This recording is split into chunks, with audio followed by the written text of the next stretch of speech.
Hello, hello, hello, world. Oh my goodness. Welcome to the Misfit Toys Comedy Studios podcast live stream. Can I get some snaps? Can I get some jazz hands? Yes, yes, yes. First off, I want to say thank you to my amazing special guest today, Ashleigh Rosé. How you doing? Hey. Hi, Iggy. Hello, hello, hello. And how are you, my talented and beautiful Diane Holly Logan? Hi. Did I say it right? Because I got confused. I think I messed it up. Comedian Holly Logan. That's what I said, Holly Logan. I just want to make sure because English is not my first language, and sometimes I just make mistakes, and I'm just like, oh Lord. No, that's fine. You can call me anything as long as you call me to dinner. Yes, darling, I'm fine. Oh, so tell us. It's time to breakfast in BITCH. What did you have for breakfast, and what's bizarre, ironic, terrifying, crazy, and hard in life right now? Breakfast, I had celery juice. I had pineapple juice. Pineapple juice. And some mango, dried mango, and a mango yogurt, but lactose-free honey. Okay, very good, very good. Ironic. I don't know, Ashleigh, you can go first. I don't know what's ironic in my life.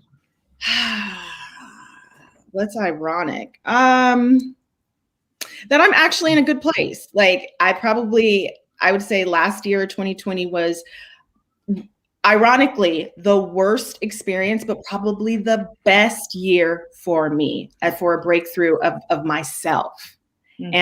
And sometimes I don't even like sharing that because I know so many people, their view or maybe what they went through was different. I mean, but everybody's gone through bad stuff on different years. But last year was a pivotal shift, right? But it also was such a moment for me to really have a new lens on my career, on my life, on my friend, like every area of my life. So I'd say that's pretty ironic because. Yeah. So I think I'll have to jump on that one. I think I will agree with you only because, and I feel bad about saying it because so many people were sick, but actually the pandemic probably, I won't say the pandemic, I will say being quarantined was one of the best things for me because I got fired. Yay. Thank God. I was trying to get them to do that for so many years. I got fired. And it forced me to really delve into my talents. And so I got my headshots done. I worked on my reel. I got an agent. Commercial agent, booked my first commercial. So thank you. So all of that. Yeah. So I guess I would have to agree with you. While 2020 was horrible and I feel so horrible for all the people that lost their lives, I will say me having to be still with myself and nowhere and not a lot of outside noises forced me to become who I really am supposed to be. So I think I would agree with you. That is so true. And I think that one of the greatest arts of life is to recognize that the only difference between a nightmare and a dream is waking up and being grateful. Yep. And I have learned that time and time again from so many different tragedies in my life. And I learned that like the most brightest gifts, most brilliant gifts tend to be wrapped in barbed wire. Mm-hmm. And they take some time to open up and figure out, but inside is actually something that's beautiful and amazing. So the fact that you both mentioned that, like, that's just, I love it. I love it, love it. And I think it gives the other people in the world who are still suffering a little beat and hope that, you know what, there is something amazing just around the corner. Just around the corner. There's always a blessing on the other side of through. That's right. I say so. Winston said, if you're going through hell, keep going. Yeah. Well, it's been tough. It's been tough. It has been tough. It's like, how do I say? The universe has been trying my patience, trying my. Yeah. If there was something that you could, I call it woman-splaining. Okay. And being a Black woman, I'm sure there is a lot more explaining sometimes that you do from time to time, where it's just like, is there anything that you would love to put out into the world, to just explain, to just share? That's one of your truths. That hey, by the way, I'm speaking to you. I'm just giving you a little bit of truth. Okay, so stop touching our hair. Main reason is we wear wigs. If you touch my wig and it's not on tight, it may fall off. So do not. I mean, it's time for you to stop. If you're that fascinated, go get a Barbie doll. I don't know, but the time is over for you to say, "Oh, can I touch?" No. Mm-hmm. No. So that's my Black woman splain. It's no longer acceptable. You can no longer be naive about it. Stop touching our hair. Wigs. Stop touching our hair. I got that. That's true. It's that's stop touching our hair. That the world and put it out there. Well, Solange put it out there too. Wasn't nobody listening. Okay, she said, "Don't touch my hair." Oh, she had a song about that? I didn't know. I gotta go back and listen to it and make that my yeah. No, I agree. Oh my goodness. Oh my goodness. I agree. Yeah.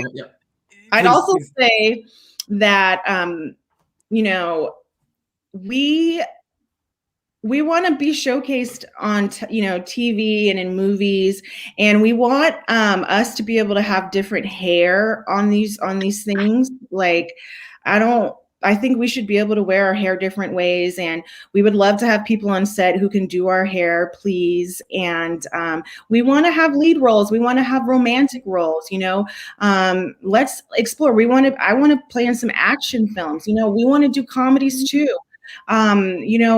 We are loving people, and just because our resting face, maybe doesn't feel like a very welcoming, it is. It's just that we're thinking about something, because we're always having to think about our surroundings. We're always having to think about, oh, how's this person going to interpret this?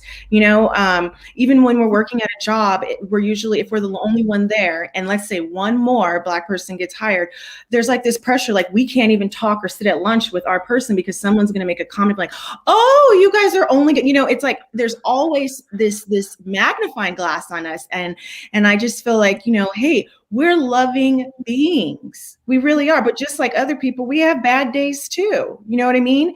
And I will put this out here. This is for most women. If you think a woman is strong and you think that she's okay, those are the women that need your love. Those are the women who need to be checked on. Those are the women that need to be lifted, because no one's doing that for them. And they're carrying the weight of the world on them. They really are. That is so, I'm like getting goosebumps because so many times it's the strong people in our lives that are hurting because they just don't break a sweat. No one knows. Exactly. And they forget and they take it for granted. They're going to be all right. But check in, give them a little, they're those actually probably are the people that are suffering probably more than everybody else, because they don't have the ability or the time or the space to share that vulnerability. Yeah, and that they're hurting on the inside. And I'll add one more. We are not always angry. What we are doing is saving the world. And so by doing that there's a lot of pressure. I don't know. There was a comedian who had a shirt out, "Vote Like a Black Woman." Very real. And a lot of times somebody posted a picture this week of the Black maid nursing the white child with her breast. Can't come in the front door, can't eat out of the same spoons and fountains, but you can feed my baby. We've always been saving the world. So we're not angry. We're focused on continuing to save the world. And then I love it. Do you mind sharing with us what was the inciting incident, the moment where you decided to come into comedy? I had my second brain surgery in 2016. I've always known I wanted to do comedy. Since I was 5, I used to tell jokes in the neighborhood.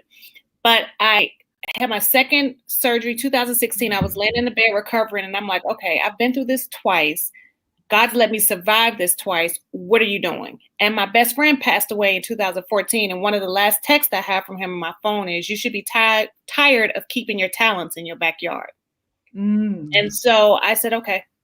I signed up for a class, took a class, and was like, that's it.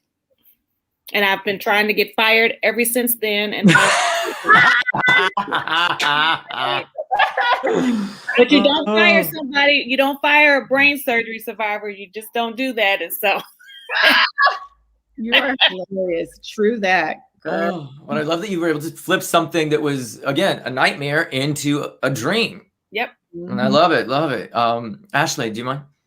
Yeah, I would say that comedy has always been at the forefront of my life. I remember even as a child staying up and watching like Comic View and Def Jam before that. I mean, in my house, we weren't allowed to watch anything if there weren't a Black person on it, just because there wasn't a lot of representation. And my parents didn't want us to not see ourselves. You know, at the time, I was so frustrated. Like, oh, everybody's watching this show. I remember everyone was watching Friends.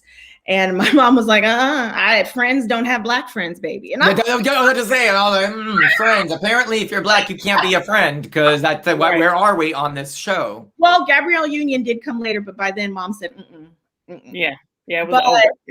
You know, so like, and then I was like, I was always involved in school. So I was also the rally commissioner. And so I would put on the rallies and, you know, you have to add humor and put on these skits and be the MC. So I always enjoyed being on the stage. I did theater for like 3 years, but because I was an athlete, you know, sports had come, you know, before theater. At some point you have to decide. And I feel like I used a lot of my linear brain, but that comical outlook on life has always been there. And I think, you know, after living in Los Angeles for a long time, having experience, and then being like pregnant, you just decide, like, you know, I have something to share. I have a perspective. I'm laughing at everything. You know, you get to a point, someone's acting crazy. You don't be like, oh my gosh, you're just like, oh, you know what? Thank you for that today. I needed to know that I wasn't the only one going crazy, and I'm not the craziest person on this street. And that for me was like, oh my goodness. And then when I met comedians, when I started going to mics and getting shows, I felt like this was my tribe. I was like, this is a whole bunch of degenerates. These are people who are ready to call out stuff. These are people who aren't afraid to expose their soul. These are people who are dealing with mental issues or whatever it is, but they're still showing up. We ain't making no money, and we still showing up. Can I mention this just because I grew up surrounded by Black women. I grew up in a family of abuse, and when I was beaten on my front lawn, and I had to run. And I went, and this is how gay I was. I went and grabbed my roller skates. I got those little quad skates with the matching neon yellow and green. And I'm like sitting there skating. And you know how hard it is to skate when it's like just snowed in Denver, Colorado, and there's sand, and they're talking about putting salt in the wounds. I was like tripping and falling, and it was rough. It was rough. Yeah. But who did I go to? I went to Danielle's house. And Danielle and her mom, they opened the door and they took me in. And I stayed there for the whole week. And I remember all we did was put Orville Redenbacher on, eat that popcorn, and watch the O.J. Simpson trial. Like, that's all we did. And they were, if it wasn't for them taking me in at my lowest, and so that's why I love having you women here. And I just want to give you mad respect and so much gratitude, because you know, just, you kept me alive. You kept, you know, you're keeping the next generation alive. So you have so much, you're just beacons of hope. And I love it. And speaking of the money thing real quick, how is this possible? Because again, I'm not saying that I am African American, by no means necessary, but I am. I call myself Black AF. I'm Black adjacent fool. Okay. I'm Black adjacent. My neighbors are Black. I happen to be adjacent, and I'm also a fool. So I'm a Black adjacent fool. Wait, I tell my homies that they're Haitian. I'd be like, I'm Haitian adjacent, because they be all like, are you Haitian? No, girl, no. Haitian adjacent. But I know how much money it takes and how much time it takes to make a Black woman's hair look like when my prom date was African American. She spent so much money on her hair and and just how can you survive as a Black woman, look on point, and making 60 cents on the dollar? Well, because we've learned how to do our own hair now. We've embraced our naturalness. So there's no longer the pressure to be bone straight and every curl and coif in place. We have embraced our fuzzy edges, and we have learned to wear wigs, and all of the above, and learn to wear wigs that are for us, not the wigs that are not made for us. So I think that's honestly, we've really learned to embrace our roots, literally. Yeah. And you know, I don't spend a lot of money getting my hair done anymore because I can do it myself. Mm-hmm. I love it. I agree with that. I also think that, like, I think that we're also just like loving ourselves, like, because the standard of beauty for a long time was like Barbie. And I think like we've seen so many people morph into the phenotypes that we have. And also we've become more solid amongst ourselves as like Black women. Like I don't go, if I see a sister, we always gonna say hi. I don't care if I got a mask on. That's just some old school stuff. You know, usually you say hi to every Black person, especially if you on campus and there's only I don't care if you're the janitor. How you doing now? How you do? That's what we do. Right. If you're plain and there's only one attendant that's Black, trust you me. I know. And they go, you know, it's just a conversation. But I think as far as like, it's not just the hair, like every woman, we have to maintain all this with not having access to the same amount of beauty products. You know what I'm saying? We have to test so many things, you know, to keep ourselves moisturized, you know, make sure our hair isn't flaking and make sure that, you know, we're now letting edges be edges or they can be silk. And also we're not allowing people to be telling us like, oh girl, you know, back in the day, or actually Chris Rock did that movie, Bad Hair. Yeah. I love that movie. I watched it like 3 times. I mean, I thought it was great. I thought it was fantastic. Well, you know, it's interesting because I thought that movie was actually for other people because we already knew these conversations that as sisters that we've had, you know what I'm saying? But it was nice for it to be put out there so that now you can tell your great aunties like, no, boo, my hair doesn't look a mess. This is how I came out my mama's vagina, and it's absolutely okay for it to look like this. You know what I'm saying? Because that's the thing. There's no, like, everybody comes out. This is how I came out. If I did nothing else to my hair, that's fine. Because I come from a certain culture where this is what we look like, and that's okay. So I feel like embracing that has just been, it's almost like we're reincarnating that 70s where, you know, we had the afros, but now we're saying, hey, wear your hair however you want. And didn't we also, California just was the first state to pass non-discrimination against hair. Yeah. Amen. Because dreadlocks look good. Shoot, let a brother with some dreadlocks, please. Exactly. I love it. I love that you are such a conduit for change. You are such a conduit for change. And I would love for you to speak on your relationship with inspiration. How do you court her, him, they? How do you court inspiration so that you can be that channel with the greater, you know, greater voice? What do you do to court inspiration?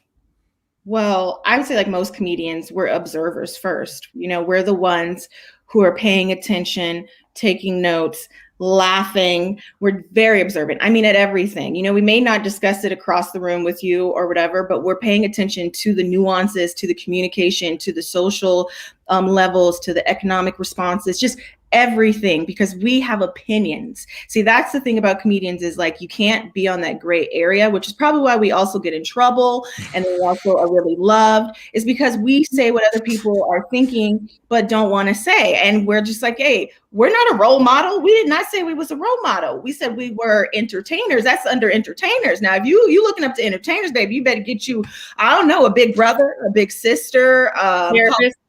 A therapist, something. But what inspires me is people, art, like everything. I used to go to the museum, you know, because art is a reflection of history. And I was always been fascinated with fashion art because fashion art was always illustrating the times through the material, through the way that they stood. You know, what was her name? Queen Elizabeth was the first PR person in the world. She used to send portraits of herself to both her enemies and her friends. And she would put messages in her clothing. Like there could be a rat here that's indicating there's a spy in your country. There would be eyes right here saying, I'm paying attention to you. There could be like a gold ball in her saying, I will fund your war. I mean, and that's the sort of stuff is like, that is incredible that a woman did that. You know what I'm saying? But that's not something you learn in your history book. So I would say that what inspires me is just learning, always being a student for learning. I never think that I'm too well known or too educated on any subject. I'll listen to a kid. Actually, I think we should listen to kids more because they're new souls. They're entering the world with information. Okay. We're just older children. Okay. And we should listen to them because sometimes, honey, they will let you know real quick. Sit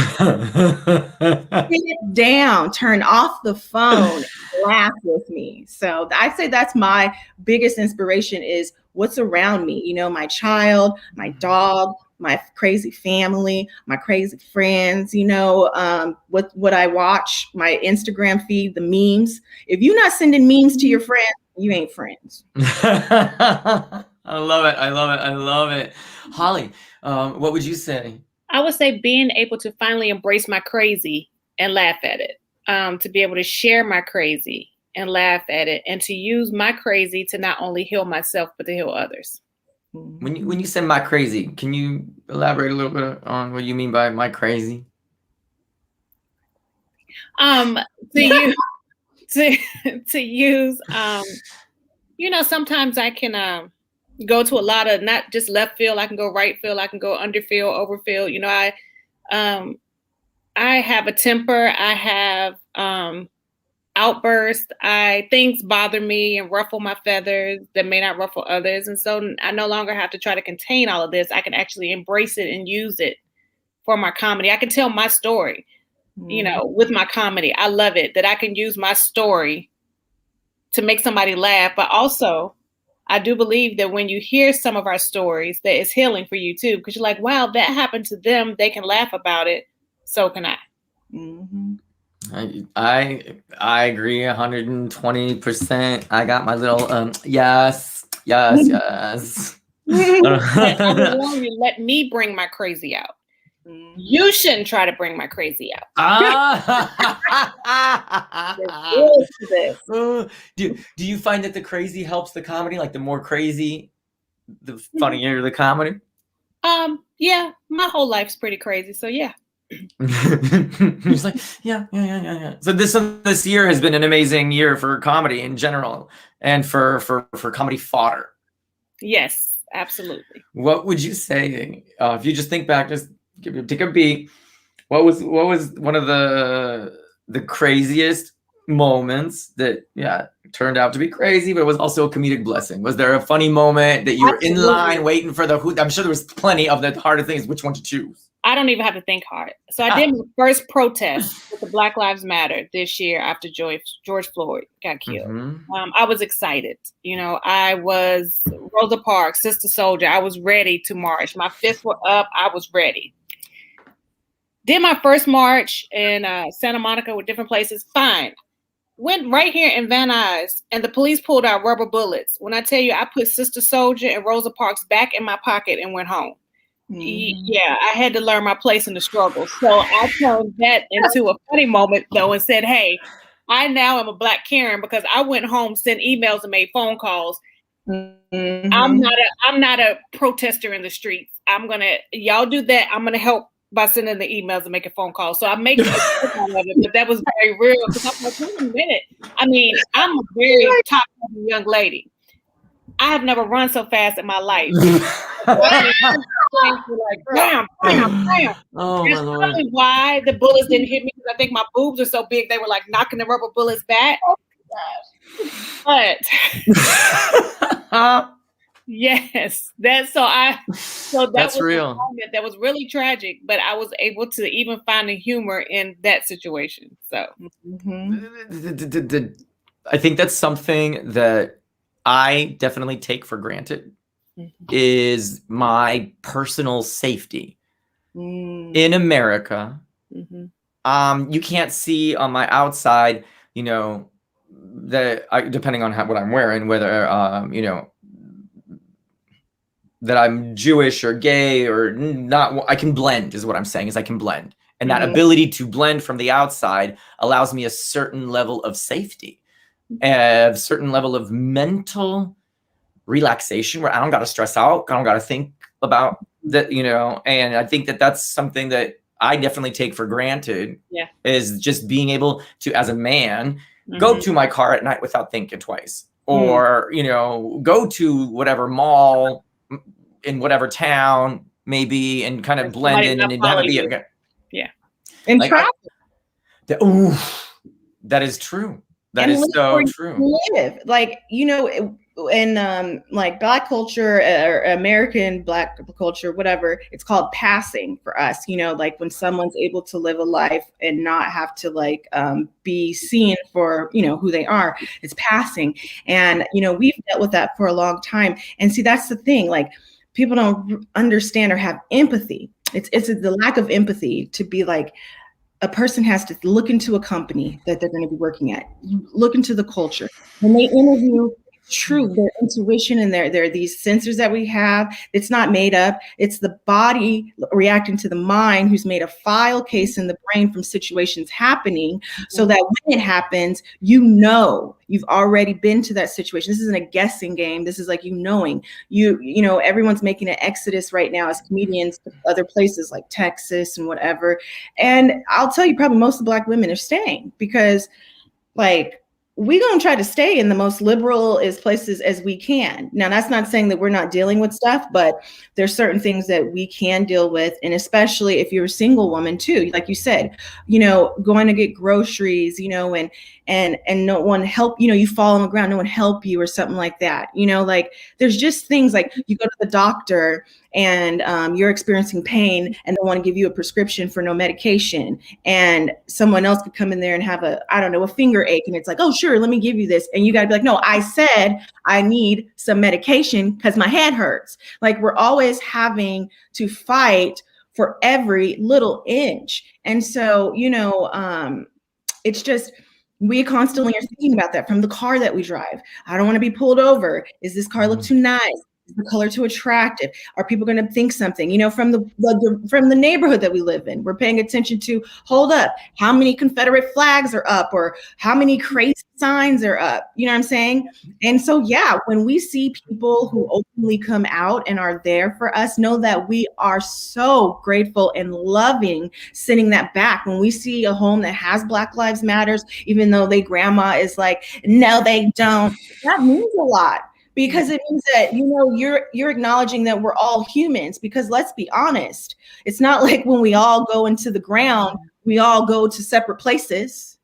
It's only one way in and one way out. Ray Turner, who's one of my dearest friends he's tuning in from Wales. He just wants to say, hey, running was the smart move, Holly. That does not make you a lesser person. So you've got people Ray across the pond who are just saying, yes. And my yes. Thank you. Oh, I know this is one thing that one of my closest friends, he tells me, he's like, I don't leave the house without my Rolex. I don't leave the house without my Rolex. And I didn't understand that. And I was like, why you always got to be flexing and blinging out and that with the Rolex? He's like, you don't get it. That Rolex protects me from people following around the store thinking that I'm going to steal something. That Rolex, when I roll up to go and pick up my food, because, with the food's waiting out there and I'm picking up the food, it makes them keep them from running out, be like, hey, are you stealing that? They're like, this is presidential. I ain't stealing your $20 worth of chicken. You can calm down now. Mm-hmm. Like he told me that, like, that's kind of his shield protection in a lot of society. Do you agree with that? Do you see that that's something that, I don't know. Experience and opinion, it doesn't matter. Because then how did you get the Rolex? You see, I remember being in high school and I had 2 different leather jackets. And so one of the counselors or whatever called me into the office and said, are you selling drugs? How do you have 2 leather jackets? Oh boy.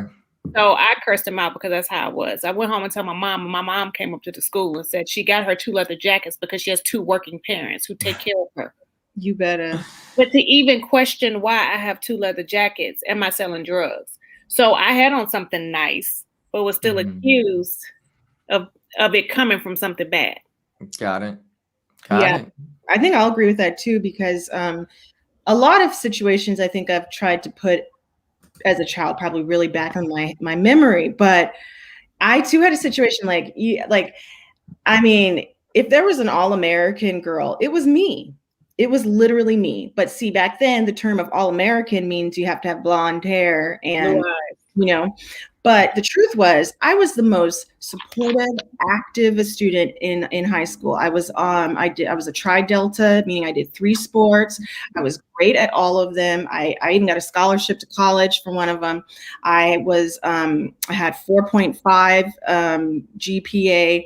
I was the rally commissioner. I was an athlete. I was just doing all these things, and still an instructor was spreading a rumor because he smelled cigarette smoke and accused me of smoking that. Now, mind you, my everything that I've done, everything, the advanced theater, everything that I've done wasn't enough. because he would rather have put that on me than the people who weren't. But the thing was, being the person that I was and raised and having the family that I did, I went into that office and I went off on him, and I did, and I put him in his place, and I let him know. I said, "How dare you?" As especially, you know, he was a gay man, be coming at me and putting these things on me. And see, back then it wasn't, you know, he didn't really come out about that at the school because, you know, we were a pretty conservative sort of school. And I said, and all the stuff that you do here, you're going to attack me? And I said, no. What you're going to do is you're going to go in that classroom and you're going to apologize for, you know, defaming me, because I don't play that.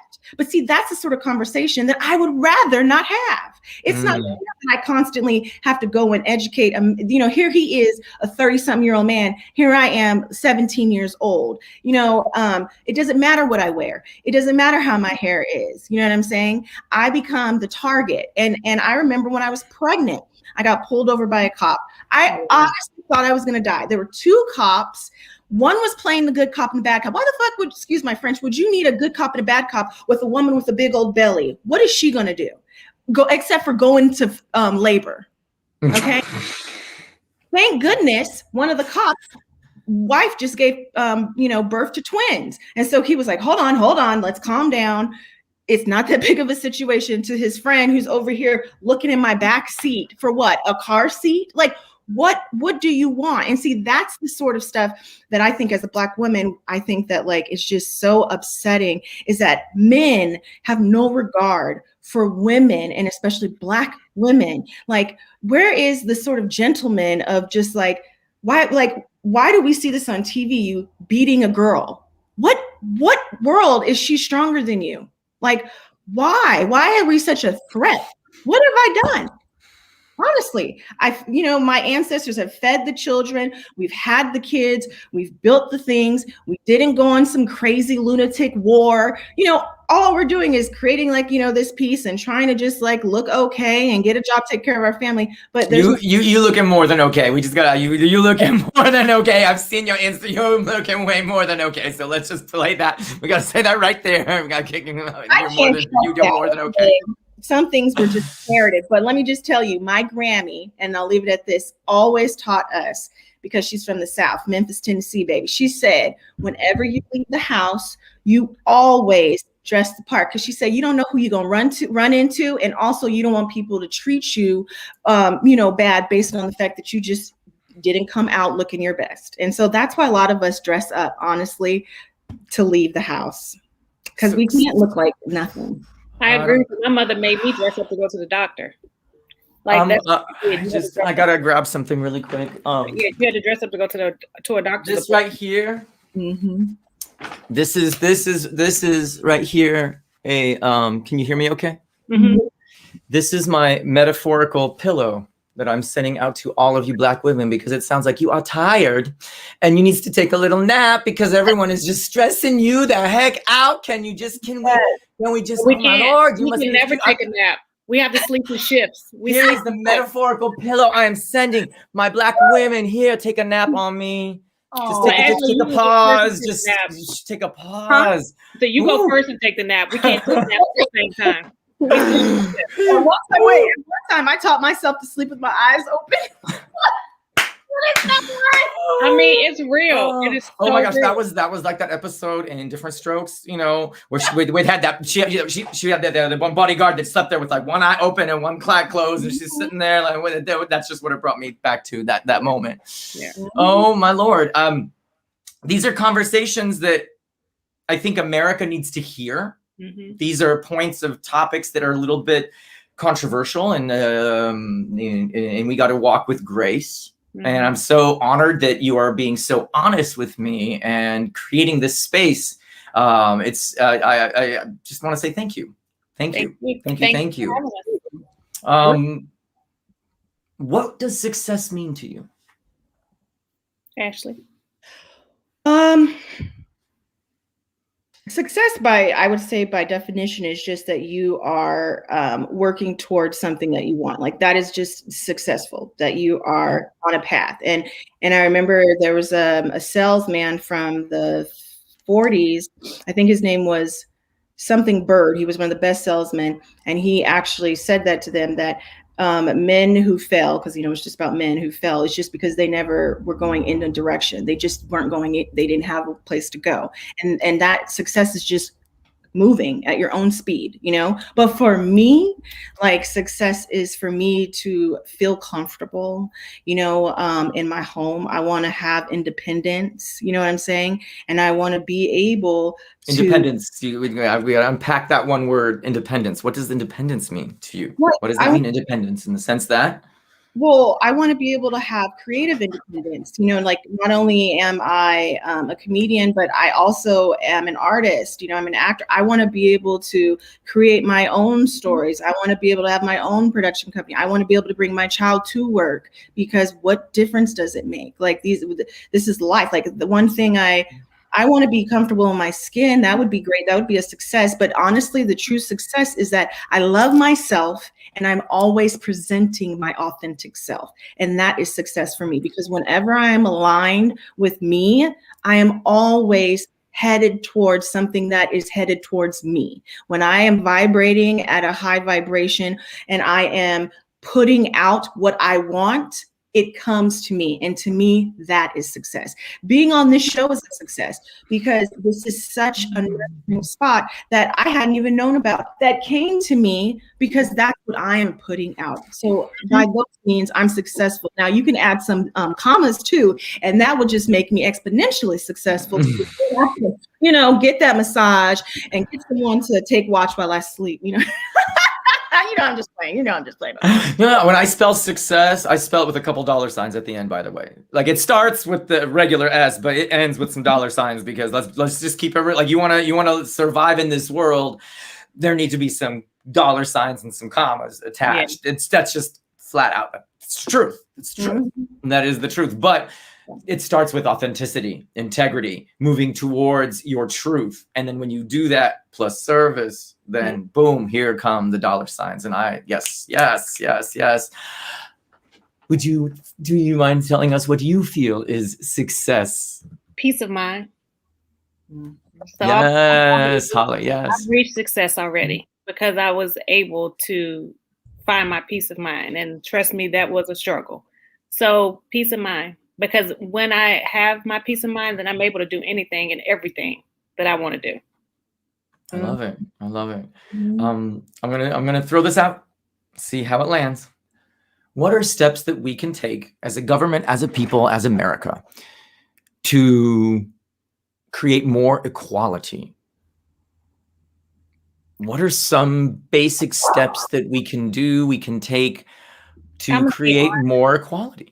That's a question that I just probably won't even try to answer anymore, because this country has been given every list of what it needs to do. It just refuses to do it.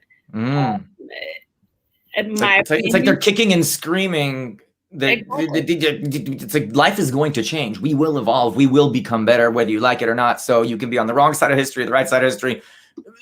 The one thing we all know is that life changes. Yes, and in my opinion, it won't change because of the fear of us becoming stronger. Because we're already stronger. Trey Songz, this summer, he had a video out and he was talking about Black love. And a white lady came on his page and said, why does it have to be Black love?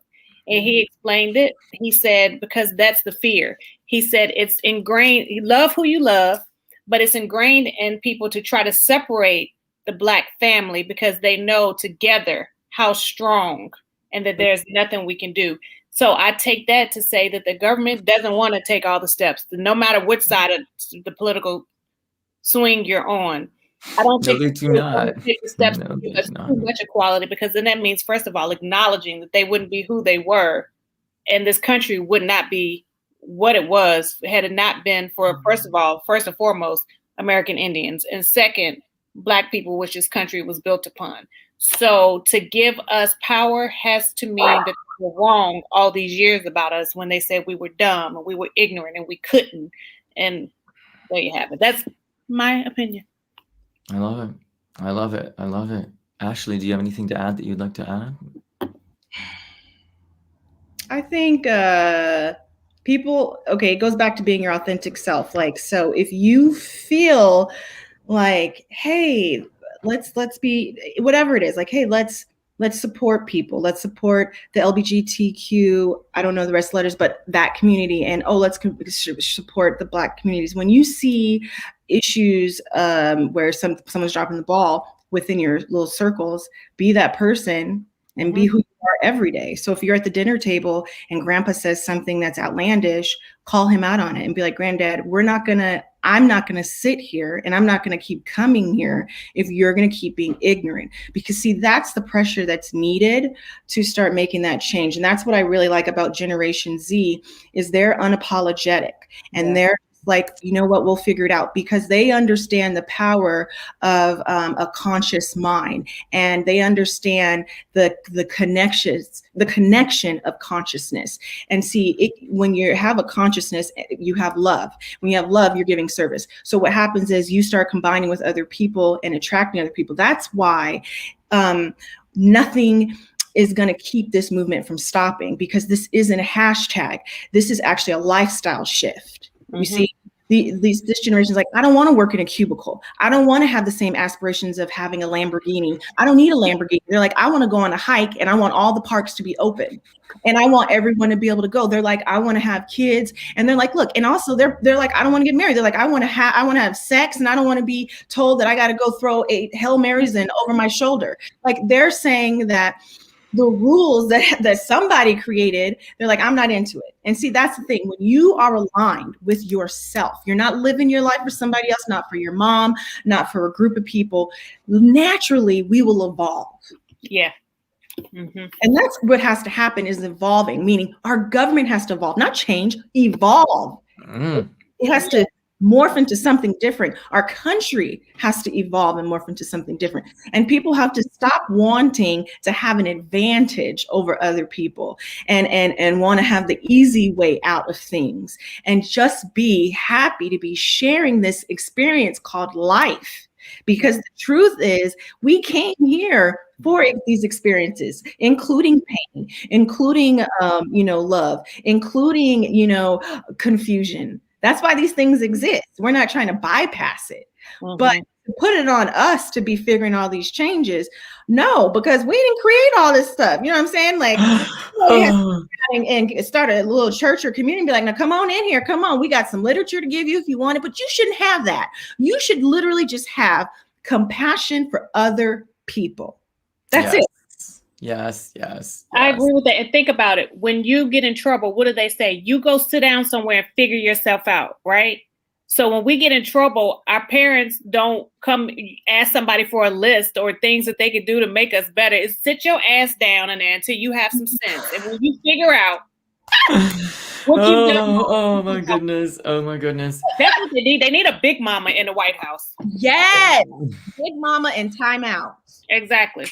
I love it. I love it. They might be a little stronger than timeout, but they need a big mama. Yes. Thank you, Mistress K. Oh my goodness. I had a couple ideas to help balance it out. One, when the protest started, my idea was let's boycott with our wallets. That we're not going to pay a single bill, credit card statement, lease on anything. We're just going to do a financial protest, but you need to get the ones that have to agree and go, we're going to shut it all down until I can get a normal interest rate. That's what's keeping it's this financial prison that you are like, you can't get out of where you're at with an APR of 25. But yet Joe Schmo down the road has an APR of 6.5. That's that. So can we just balance out the APR? Can we just start there? Just start there. And then and so that was just one of my, I'm just throwing out into the universe. Those that, are listening and have the thing. Why don't we give those that really need it the real awesome APR?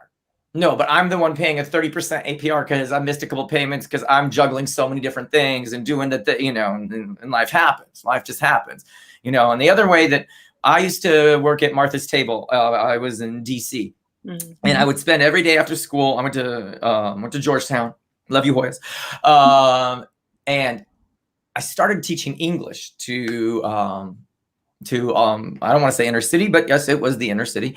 And what I realized really, really quick was I needed to stop teaching that and just start inspiring and giving the students dreams that they didn't have before.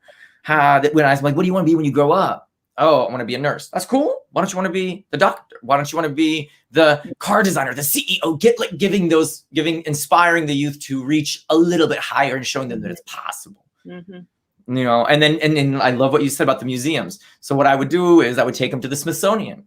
And I would teach them about art because I have a degree in art. And so I would teach them about art, and I would try to just inspire them and just show them, just inspiring that younger generation that it is possible. And you live in America where literally anything is possible. Mm-hmm. Yeah. And you brought up a big point that I think I forgot was money. Those who have money, it's true. So listen, we all have skills, right?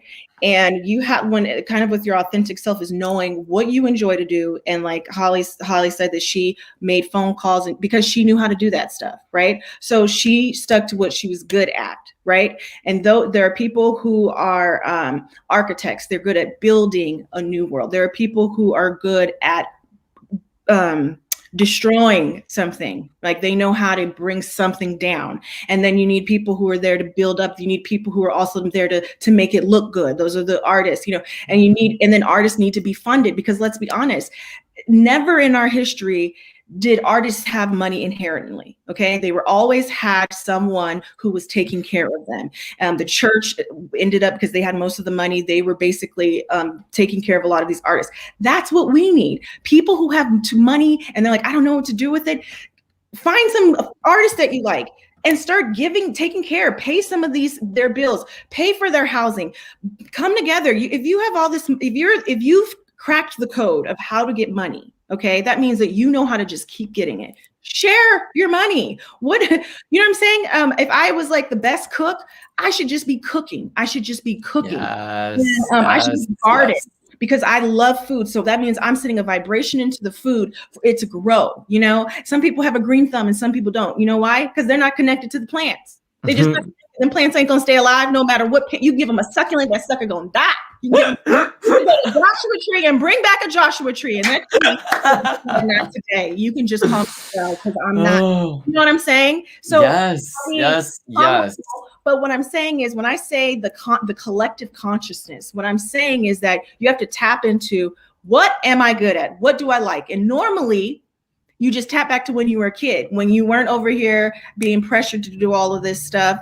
You were maybe a leader. Some of us are leaders. Some of us are great followers. We can't all be in the same, the same role. It's okay to be, good at taking notes. We need somebody to collect these things and be the historians. We need people to send out letters for grants for people. And that's what we need is like for us to stop like dividing, acknowledging the division, not acting like we don't see it, but then also seeing ways of like, how can we help? Because you said yourself, money is a factor.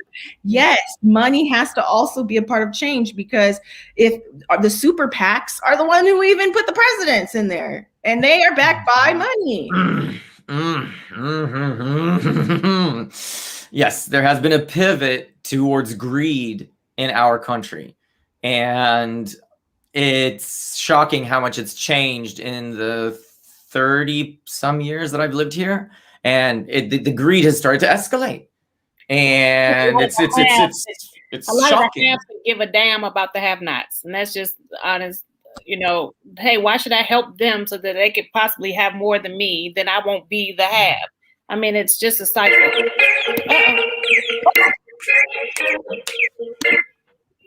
That's the universe saying, yes, you are. Yeah, that is true. That is the universe underlining your truth right there. I had it on Do Not Disturb. I'm so sorry. I love it. That's one of the haves trying to get their money back. No. Oh, yes. May the patrons of the arts who are listening in the universe come contact us. We will tell you how to spend it wisely. And I think comedy is one of the least supported by lovers of art because they just think that we're up there to be little court jesters and make them laugh and then they go home. They don't see us. Like when I hear, I saw a lot of comics non-comics talking about Kevin Hart's last special, the one he did on Netflix in his pajamas. And I say, if you have never tried, then please don't judge, because you don't know. Like, comedy is one of the hardest forms of entertainment, and definitely being able to put a joke together, you know, kind of thing. But comedy is the least financially supported. I mean, a lot of places, DC pays, Atlanta, New York, LA, you don't pay. You would get what, a couple dollars for gas money? But we're bearing our souls literally on that stage. We get abused a lot on the stage. We are probably the most judged form of entertainment. I cannot agree with you more. That, in all honesty, comedy is the purest of the performing arts, because it needs nothing but your voice, your ideas. And with just your voice and your ideas, you can hold a stadium of 10,000, 15,000 people. No backup singers, no choreography, no shimmery, shiny sequence, no exploding lights and things popping down from the ceiling and all kinds of, that just a little microphone and some ideas, and you're able to hold and captivate tens of thousands of people. That's power. And that's not easy. And everyone thinks that, because it's just a microphone and just the artist, that I can get up there and do it too. That's the truth. They really do. They really do. I think I'm gonna do comedy. Okay, go ahead. That gets me so going. Before we go, I would love to hear that your monologues, and that is whether it was a woman, your mother, your grandmother, or other strong woman in your life, some lessons that she shared with you that you would love our viewers to also benefit from. Okay. We can just share each one, huh? I'll start with one. If you don't have something nice to say, don't say nothing. And if you're going to say it anyway, make it funny. That's what happens in my house, because listen, you're going to get made fun of, okay? But it's going to be funny. And don't sweep things under the rug that you can actually handle today. Because, that was some. I need to hear that one. I'm like, okay, just if you can do it today, do it today. Do it right now. Just pick it. Just do it now. Do it now. You can do it now. Do it now.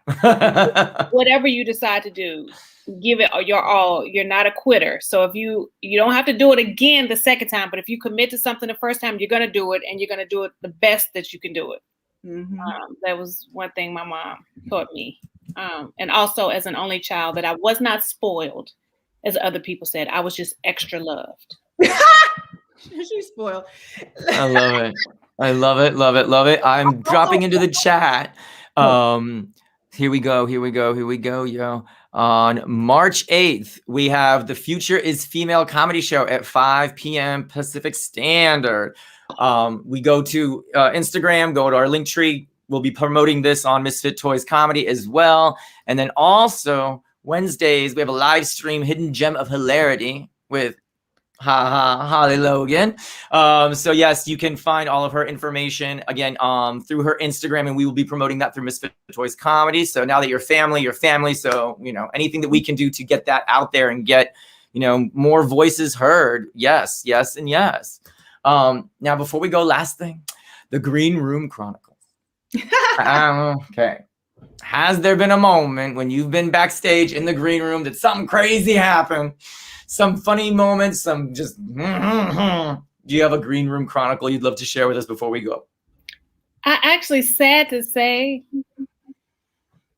I don't, other than the first time I bombed, trying not to go back to the green room and running out the back door. And people saying, where are you? Your people are looking for you. They won't find me today. I'm at home. So that's probably, because you know what? In the green room, I'm usually in my zone, or I don't hang in a green room a lot too. I like to watch the show. So I don't have a lot of green room. Sorry, I'm boring in that department. No. Let's we need to adjust your language. Sorry that I support my fellow artists. Well, yeah. And am a good audience and support. That's not boring. That's support. Yeah. That's true support. Yes. That you're not in it for yourself. You're in it for the greater good. That's actually, something that a lot of other comedians should learn. Yeah. So, yes. Green room is fun. I can't say, I'll just say that, you know what, it's fun. The green room is a fun place to be. And I think the more, comfortable you get, the more you can kind of go to the green room, come back out, just kind of, it's a nice place to either laugh, get the nerves out, or, whatever. It's nice to see faces that you saw before, people that you perform with, you know what I mean? But, I don't really have, I don't know. I don't really know what is supposed to be fun in the green room, but I will say what cracks me up is when there is a big person that's about to go perform and everyone's trying to get put up before them, or they're trying to sit next to them and say hi to them. And these people be on some other level, like, hi, okay, get away. It'd be so funny because, like a lot of people think that, you have to brown nose someone to get, seen. It's like, no, every time you step on the stage, you don't know who's in the audience. And that's the thing about LA. I know a lot of people say LA and New York are different. And I will say that about LA, yes, you never know. Someone's niece could be in the audience and they tell their uncle and boom, there you go. And I think like just seeing people who will do anything, like just they'll stick around people who don't like them. That's funny. That's hilarious because I mean, comedy is just like, I don't know. I feel like it's a bunch of degenerates. You don't need and they're the worst ones to do because they'll let you keep doing it. They won't do anything for you. That's like if there was a fly on the wall, if that was like a podcast fly on the wall and it was just telling you like someone or someone was just tweeting in like, I wish you could see this person. Oh my gosh, I think if I told them to wipe my butt, they would. Like desperation. That be going on. Oh, and there you go. Ain't nothing smells stronger than desperation. Yes. Yes. And also the chuckle fuckers. I have to. I just what? The chuckle fuckers. I don't even. That's a new word for me. I'm out. You are teaching me so much today. The chuckle does. Who are these? Mm-hmm. So are these just people who just hang out with and like love comics and try to get with the comics? Or it could be non-comics, but specifically the green room. If you want to talk about kind of behind the scenes, it's the ones who feel that will get them elevated. Oh, I see. Okay. So they in it to win it at all costs, not realizing that you're talked about. So for those that people talk, keep it tight and right, and treat everybody with respect. Come from a place of authenticity. Those are some of the things that I gleamed from Hour of Power, I should say. Taking us out. What were your favorite aha to ha-ha moments? That's a little bit of Oprah and a little bit of comedy mixed together. So some aha to ha-ha moments from today that you loved. I love just hanging out with you guys. Like this is, I didn't know what to expect, but then I was happy Holly was on here because that's my girl. And, it's just really nice, honestly, to see our community expand into this podcast world. Some people are expanding into their own shows. I love this because this is what I always tell people who maybe want to go into comedy or they just started or they're feeling like, I think I want to quit. I always say that like, this is the type of community where you can keep going. But what you need to do is make sure that the people that you're spending your time with are people that you want to work with, because that's all you're doing is when one of you makes it, it goes on people you want to work with. Why would you want to be with them now? Just adding the money is just misery. So hang out with people that you really laugh with. Like, I feel like that's the luck of comedy is that like Will Ferrell and his group of people, or, you know, people who make movies with the same, you know, people, Adam Sandler and his group, you know, people that he reaches out. How fun is that to then you were already maybe touring with each other. You were doing shows with them. Now you get to be on the set with each other, being the same people that you were back then. That's the fun. That's what I mean by being authentic, is like, I'm going to say the same stuff probably forever. You know, I'm going to talk like this forever. I'm going to do accents when I feel like it. That's me. So whoever's kicking it with me knows that, hey, we can add a couple of zeros and commas behind it, but that's what we're going to get when we kick it. And that's, I think, the blessing of being a comedian, is you don't have to be serious all the time. Just serious about your money. I love it. Keeping that fun, keeping that funny family alive, and really that's awesome. That's yes. And please take us away. I would like to just thank you for being an ally, and giving homage back to those who helped you, and for having us on the show, honestly and truly, to hear our voice. And for me, just like, I think the most thing that really resonates is what Ashleigh said. Just keep being your authentic self, whoever you are. And if you haven't found them yet, reach inside and pull them out. Continue to be your authentic self. Oh, I love it. Thank you so much for this hour of power. I love you guys. And by guys, and I mean women and artists and non-binary creative humans all over the world. Thank you. We are out. We are Misfit Toys Comedy.